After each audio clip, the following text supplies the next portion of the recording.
Hello, everyone. I am also very happy to be here and be reading with Keisha and Michael, who Michael I've known for a couple years now. We teach together at Drew, and so it's an honor and gift to get to be here reading with the two of you. And just thank you to my new BOA family, and Peter and Bernadette and Boo and Melissa for everything you do. And for bringing me here. I wanted to start with a poem that I hope I have memorized by Miss Lucille Clifton, and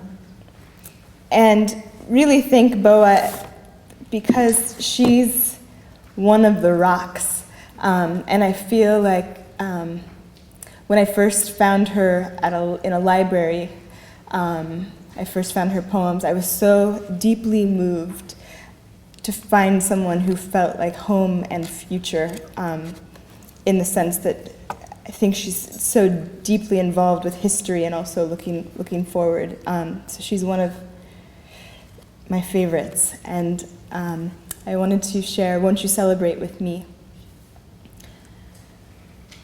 Won't you celebrate with me what I have shaped into a kind of life? I had no model, born in Babylon, both woman and non-white. What did I see to be except myself?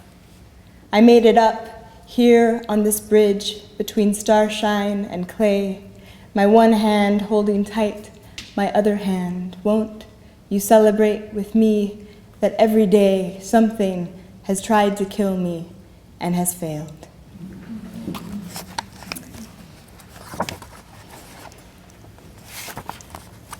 This is a poem for Minnie Ripperton and Miss Lucille Clifton. Dear Minnie, dear Miss, this earth of the dagger-toothed and hawks whose names we know, taking bones for diamonds, full of hair and snakes, earth eating you slowly below the sound of gold horns. This earth with a jaw in its hand, brown chariot take you home, earth, chew you up with the quiet work of animals and trees, underworld churning you through the dark engines of its appetite. This earth we opened up and buried you in, our treasure. We miss you with all life. This night we think we will never close again. We are pinned open like a scientist's moths to leave you there, dressed in a box and earth around you. This box earth, coffin earth, teeth earth, eat your chest through, laced by the wrangle of beetles and worms and ants who carry your bright pieces like market cloth over their heads to feed you to the queen in the deeper corridors of mysteries and dirt. Trust the queen is you. Trust the mud is you, and the soft silver afro of the dandelion. Trust the grass whistle might be your speech, high as the whistle of the whale. Trust we'll know your shape, whatever species in you answers, when we put our faces to the dirt and call you by your old and human name.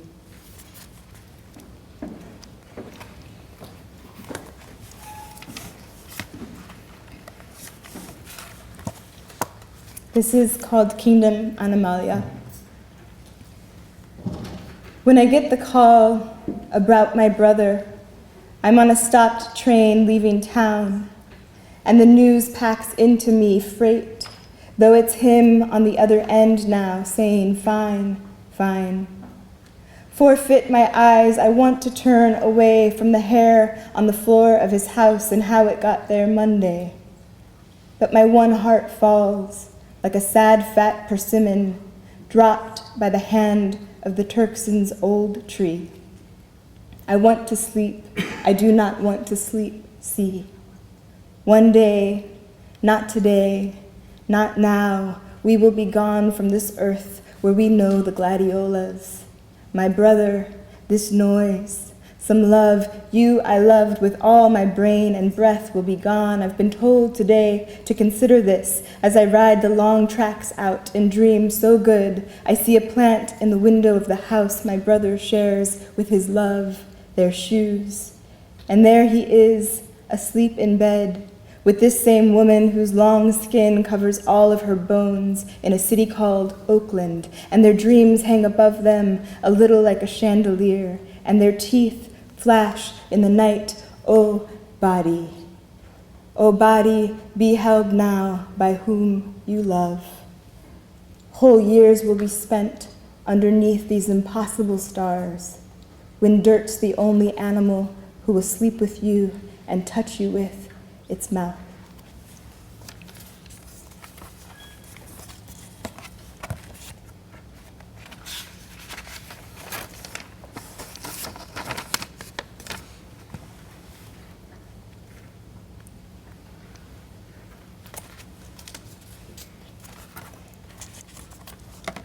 This poem is called Small Letter. And I don't have a radio in my car. It's been like that for almost a year now. And so I've been practicing singing. And I was practicing singing this one, and I thought, maybe I'll sing, but I'm not going to. And you would thank me if you heard me. Small letter. Do not go this day, the red of bridges, my little, stay beside me over the ruins of San Francisco.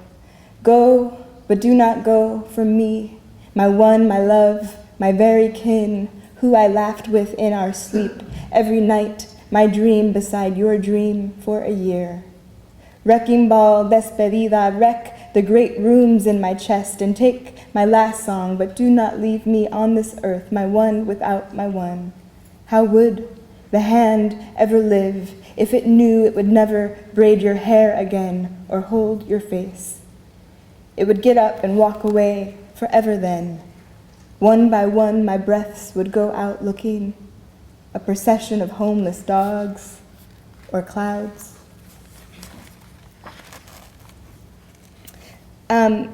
My grandfather on my dad's side, I never met, but the town that side of my family is from is called Adesogdo, and we have like 7 generations in this small piece of land. And I kept, because I never met him and I didn't know his habits or his way of moving his body, his gestures, I kept looking for them everywhere, somehow in the earth, and kept thinking, oh, this was his place, and maybe I'm shedding pieces of myself, my hair, or a fingernail that will stay here. And so this is called Night for Aboy Caleta.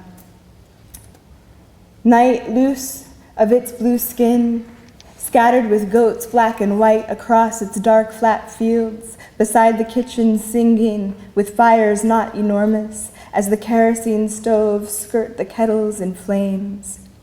There will be this night sung to by the ox who in my sleep is extraordinary sound on the edge of this town. My aboy sleeps in a dirt room beneath the dirt. The candles dim and the light. I am not far from that cemetery starred with his teeth. Compass blood, push me out of bed to pass small houses of my cousins who breathe as their children dream together on this our land spelled with the blood of mothers and uncles. Aboy, tonight I cannot tell you from the dirt or the stone in my shoe that rolls beneath me like a trick. If I stand in the middle of this red and crumbling road, as the wind blows against me in the open air, my prayer is for some small piece of my body to fall and fall away. Again, my dark will be untellable from yours.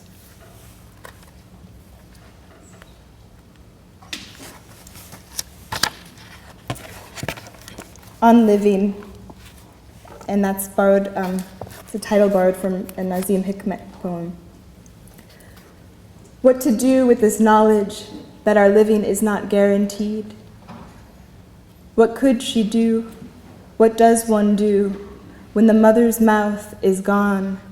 When the mother closes her eye, the door, but shuts girl this time out? Girl wanted words, but there was only sadness for the big and dreadful death. What could she do but swallow loss? The black and tumbleweed of those nights became her home beside her sister. They mother each other still, like wolves, like any animal will do, does. Once she's found, she's been pushed or fallen out of the grave to live.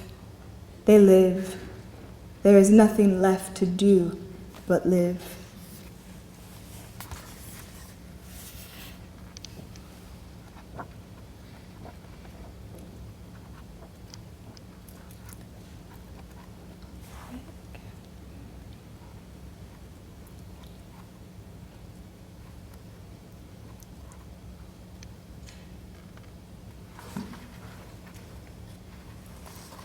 This is called Ode to the Little R.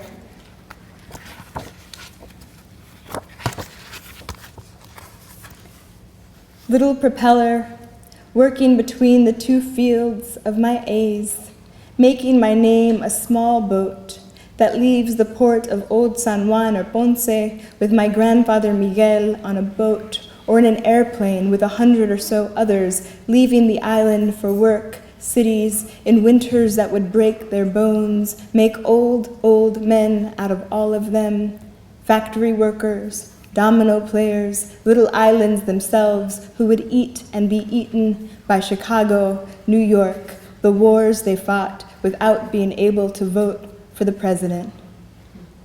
Little propeller of their names, Francisco, Raimundo, Arelis, Margarita, Hernan, Roberto, Reina.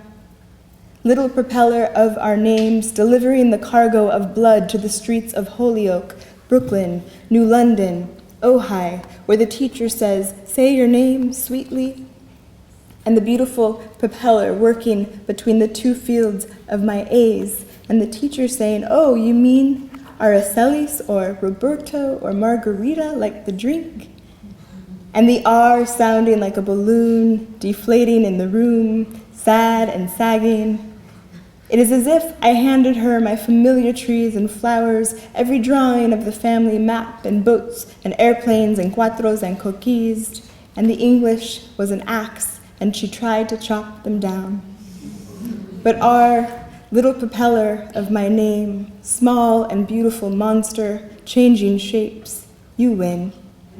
You fly around the room, little bee, upsetting the teacher and making all of class 310A laugh. You fly over the yard in our mouths as our bodies make airplanes over the grass. You, little propeller, are taking over the city. You are the sound of cars racing, the sound of bicycle spokes fitted with playing cards to make it sound like we are going fast. This is our ode to you, little R, little machine of our names, simple as a heart, just working always, there when we go to the grocery, there in the songs we sing in our sleep.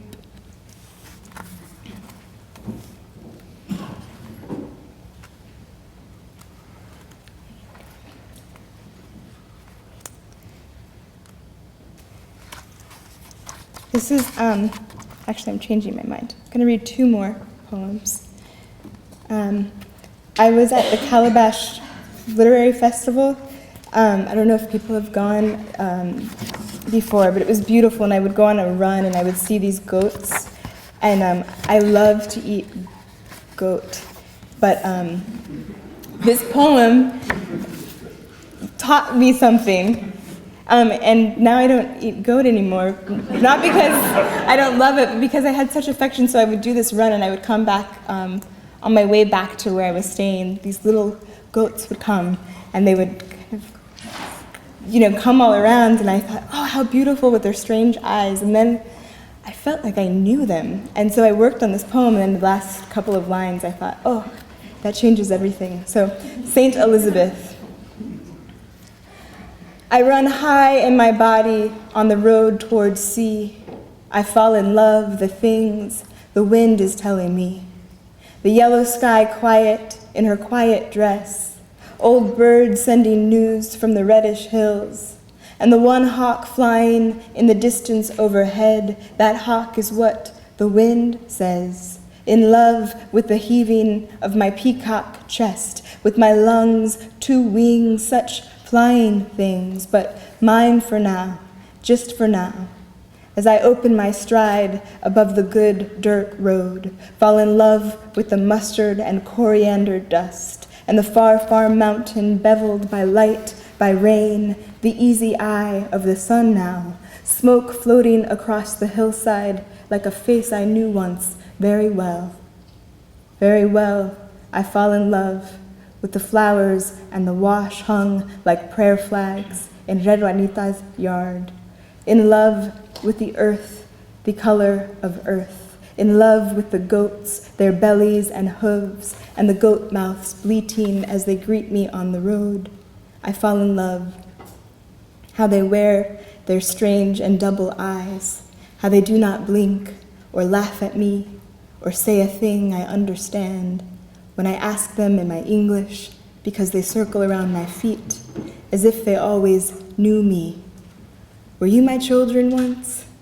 Did I know your names? Oh, little magics, little children. And this last poem is called Ars Poetica. May the poems be the little snail's trail. Everywhere I go, every inch quiet record of the foot's silver prayer. I lived once. Thank you. It was here. Thank you.